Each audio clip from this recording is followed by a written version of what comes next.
we've had about a 2-month plan getting us ready to play. I think we approached everything right. We did a lot of strength and conditioning stuff early. We started getting into some OTA type practices, and then some.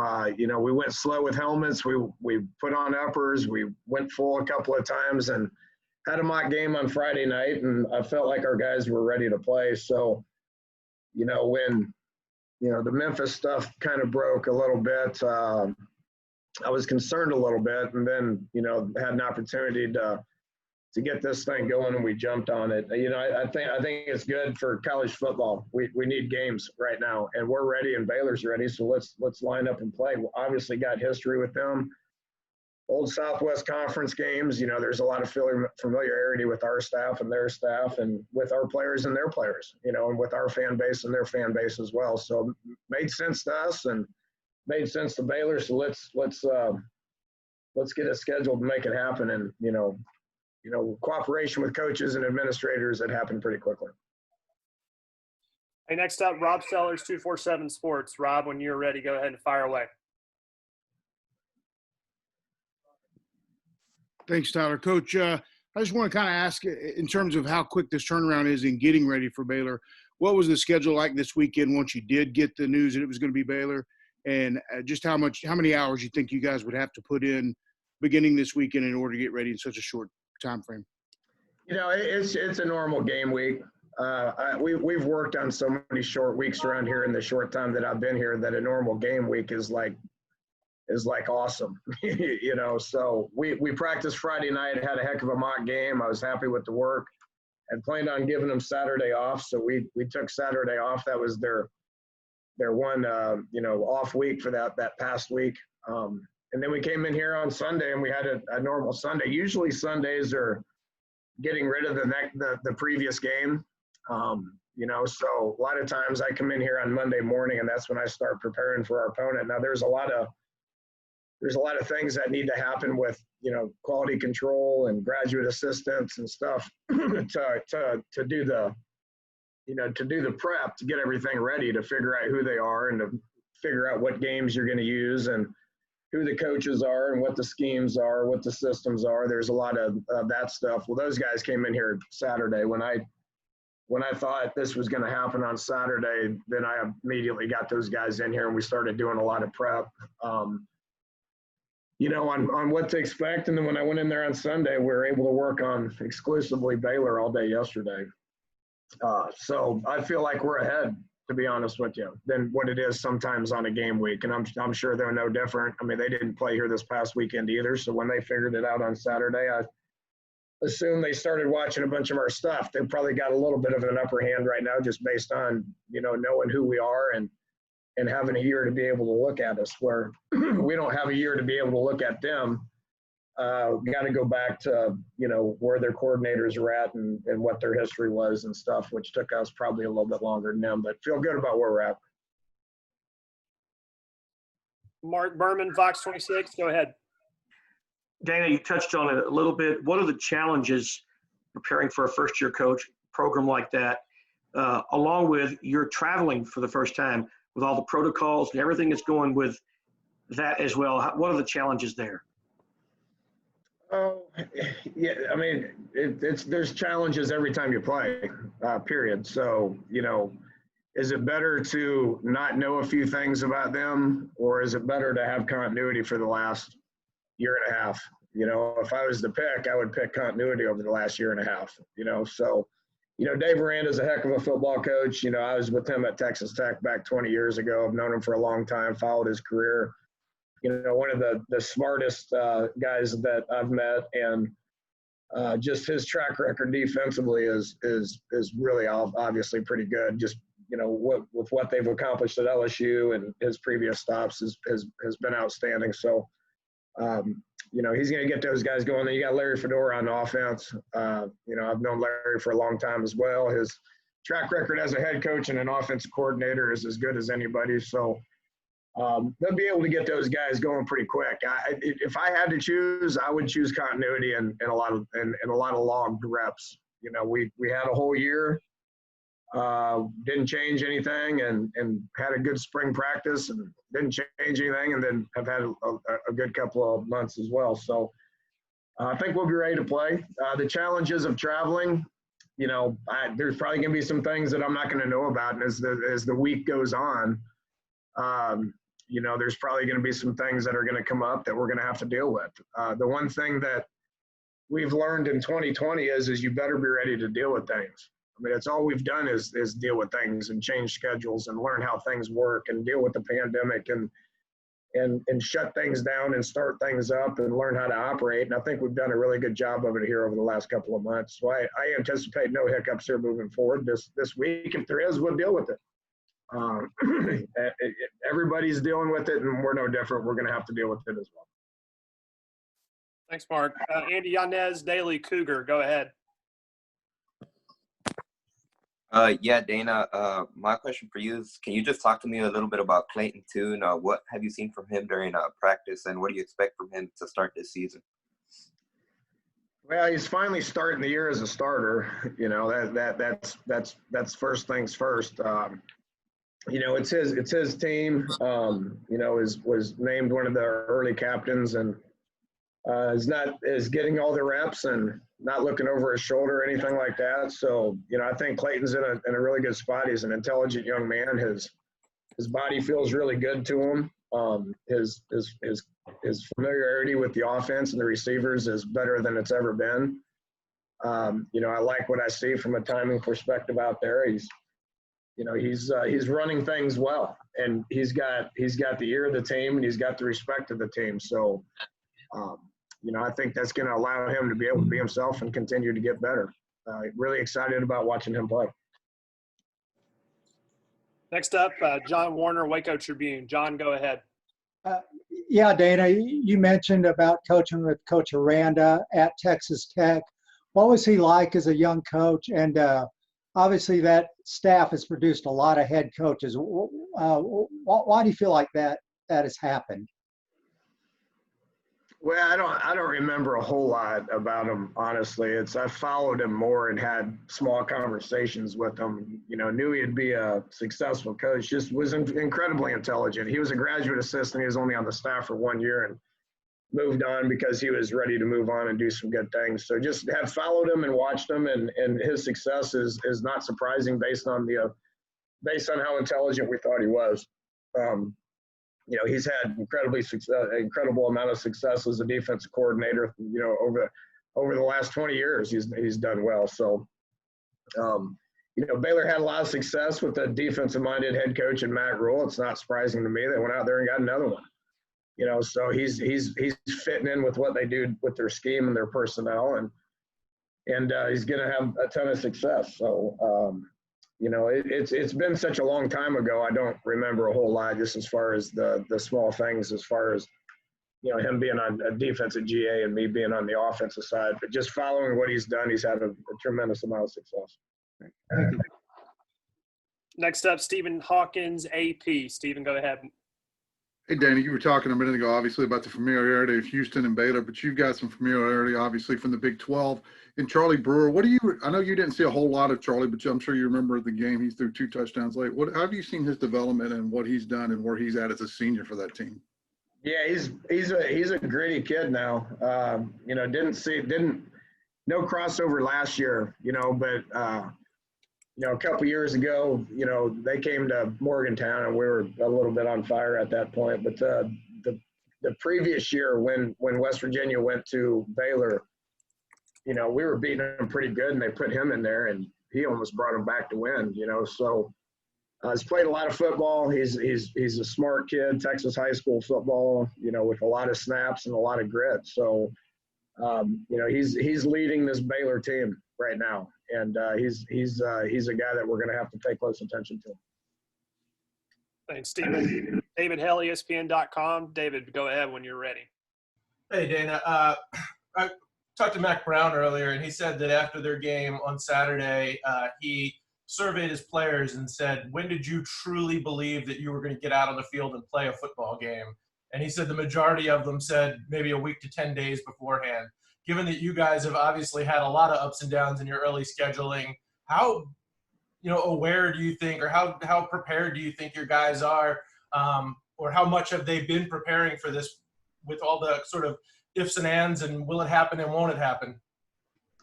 Yeah, David, a lot of uncertainty, and I just told him, look, man, we just got to stay ready. And when I was talking to him on Friday during our mock game and everything, I mean, there was a lot of Memphis stuff floating around out there at that point. So I'm like, guys, we got to worry about us now. And no matter what happens, this next, 2-3 hours is about us and game day preparation and sideline preparation and sideline substitutions and special team stuff. And all that stuff's going to be good for us when we play. And there's things that we can't control. I think the one thing that we've learned in this 2020 pandemic is you better be willing and able to change schedules and readjust and keep moving forward and keep working on yourself and just staying ready to go, and a day later, we're scheduling Baylor, and then a day later, which was last night, I think was the first time that our players actually believed that we were going to go play a game, and so I sensed. And that's why I said earlier, I would if Memphis got canceled and I had to practice them for another week without playing a game, I didn't know how I was going to approach that yet. Based on, I thought they would kind of look at me and say, why do we got to do this again? So being able to schedule something that's going to happen, I think gave our team a little bit of juice. And I think last night for the first time was the first time that they thought I wasn't just kind of fooling them, so.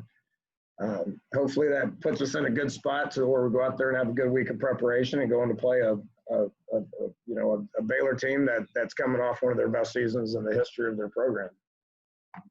Cool. Thanks, David. Sam Kahn, ESPN.com. Sam, when you're ready, go ahead. Hey, Dana. When it comes to scheduling, this thing obviously came together so quickly. I know you've been around long enough to know how far in advance these things go.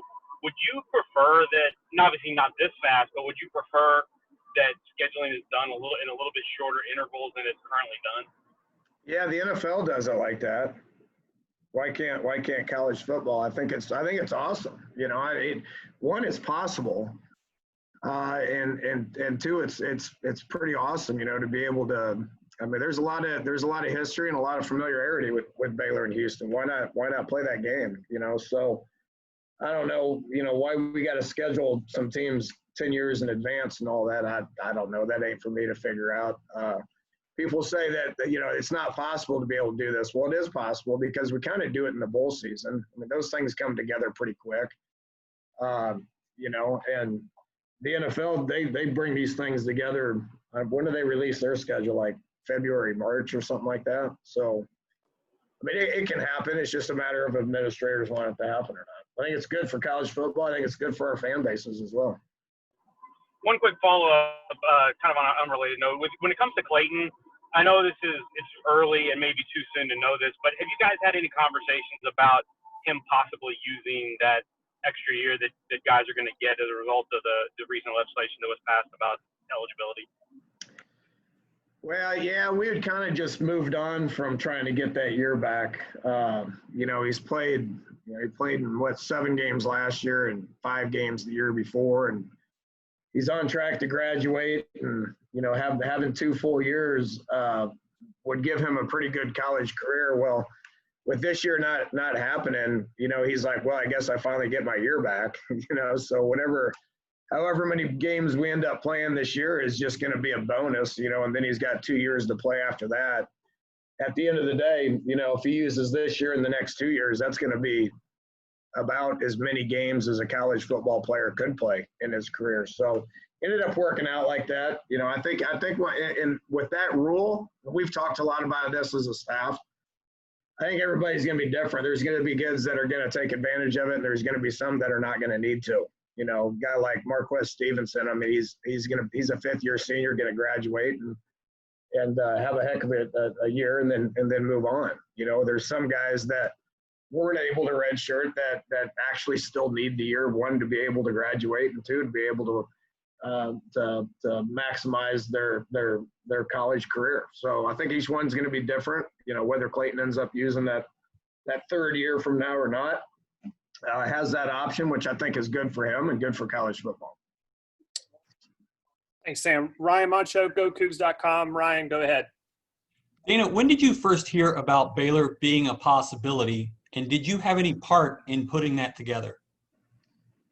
We had conversations. I believe I called Chris Pesman. I believe I called him Friday night, because all that stuff was kind of floating around on Twitter with Memphis, and I knew Baylor wanted a game. I'm not necessarily wanted to play us or whatever that was. I just knew they needed one. So, I said that a couple of weeks ago, not knowing what was going to happen with Memphis. So we had conversations, and then Pez took it from there and made it happen. So, thankful for our administration to be able to get this done on short notice. I just felt like after that mock game on Friday night that no matter what, we wanted to play. So needed to play next week, and it came together, and I'm thankful it did. Thanks, Ryan. Up next, Brooke Bedsnard from Baylor Vision. Brooke, go ahead. Hi, Coach. Was there any change? Obviously, playing a Big 12 school, the non-conference teams have to abide by the Big 12 testing of the 3 times a week. Is that a change for your program, or is that something that you guys have already been doing in regards to the COVID testing? Yeah, that's been put in place in the American Conference for quite some time now. So that's the way we've been doing things here is done right, first class, and that it's no change for us moving forward. No, Mark Berman's got another follow-up. Mark, if you're ready, I'll let you fire away for Coach. Yeah, hang on here a second. A couple things, Dana. First of all, can you tell us about the mock game on Friday and how important that was? And secondly, process of picking your captains and how important that is to have those captains in place. Yeah, we've picked them a little different this year than I have in the past. It seems like a lot, right? We end up with 8 guys. I picked 3. We picked 3 early, and then we picked more on Friday, and announced those guys during the mock game. And I think it's a little bit of a trend right now in college football to get as many people as you can possibly get to be able to lead your team. The one thing about it is I think in basketball they have 2 captains. Well, there's only 12, 15 on the team. NFL's got like 5 or 6, and there's around 55 on the team. Well, there's 115 student athletes on our team. So the more guys that I have that want to lead, that want a voice, that want to that want to do things the right way for the sake of the program, the better for me. And I'm thankful this year that we got quite a few of them that are in that position. When the team voted, it was pretty close with the rest of those guys. So we just added them all. The old school way of our team captains, really only responsibility is to go to midfield to flip a coin, is long gone. That's long gone. So the more guys that you can have to help lead, I think the better. And those guys are pretty important to me and pretty important to our program, pretty important to University of Houston, to where, they're going to be wearing that C on their chest, and it's going to make things easier. What about the mock game and how important that was? It was good. Just, it would have been tough to go out there and it's not what you think it is. It's not a scrimmage. We're not lining up and beating each other up. It's all real logistics more than anything. It's locker room logistics. It's warm-ups, how you go through a warm-up. It's what the sideline organization is. It's, substitutions on and off the field, that sort of thing. So, regardless of what we were going to do moving forward, that was something that was going to need to be done anyway. So I was really happy with how that played out, and I felt like we're ready to go. Thanks, Mark. Got 2 more. Joseph Duarte, I'll let you go next, and Matt Mosley will come to you to close it out. JD?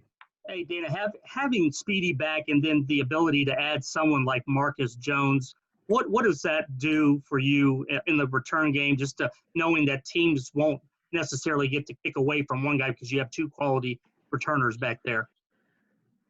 It's exciting. Obviously we know what Marquez can do, but people forget what Marcus Jones did at Troy 2 years ago and 3 years ago. He was an all-conference kick returner. He's very gifted with the ball in his hands. His ball skills is very good. He's a very headsy, intelligent football player.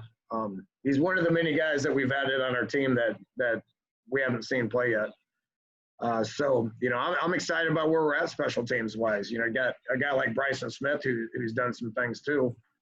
You know, Pepe Williams had a heck of a game against Tulsa in the return game. So we got dudes back there. You know, as I've said many times, it's not always about the guy with the ball. I mean, you got to have 10 other guys that are doing their part and taking pride in what we're asking them to do. We've worked hard on special teams, and I think we're going to be good on special teams again. We won us some games last year.